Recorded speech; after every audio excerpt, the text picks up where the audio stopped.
রান্না করব দেখো সর্ষে পটল। আমি 3-4টে পটল কেটে হালকা ভেজে নিয়েছি। আর এদিকে তেল গরম হয়ে গেছে, দিয়ে দিয়েছি তেজপাতা, আর দিয়ে দেবো এটা কয়েকটা কালো জিরে ফোড়ন। দিয়ে দিলাম দেখো মশলা। মশলা বলতে দিয়েছি পেঁয়াজ, রসুন, কাঁচা লঙ্কা, সর্ষে, টমেটো একসাথে পেস্ট করে আমি দিয়ে দিয়েছি। এবার ভালো করে একটু কষিয়ে নেব। সর্ষেটার মধ্যে আমি লবণ দিয়েছি যাতে তিতো না হয়, আর কাঁচা লঙ্কা দিয়ে দিচ্ছি। হলুদের গুঁড়ো, লবণ আমি দেবো না, আমি পেস্ট করার সময় মশলা যখন করেছি তখন লবণ দিয়েছিলাম, ওর জন্য নেব না। মশলাটা একটু আমি ভালো করে কষিয়ে নেব। দিয়ে দিয়েছি লঙ্কার গুঁড়ো, আর দিয়ে দিয়েছি অল্প পরিমাণ মতো মিষ্টি। এবার একটু কষিয়ে নেব।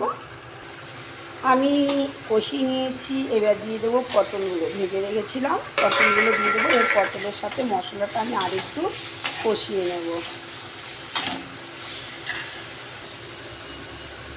আমি পটলের সাথে মশলাটা একটু কষিয়ে নিয়েছি।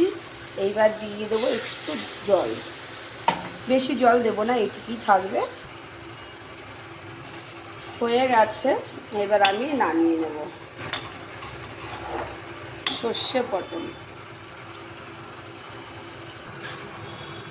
কারা কারা পছন্দ করো সর্ষে পটল খেতে প্লিজ কমেন্ট করে জানিও, ভালো লাগলে শেয়ার করো। টাটা।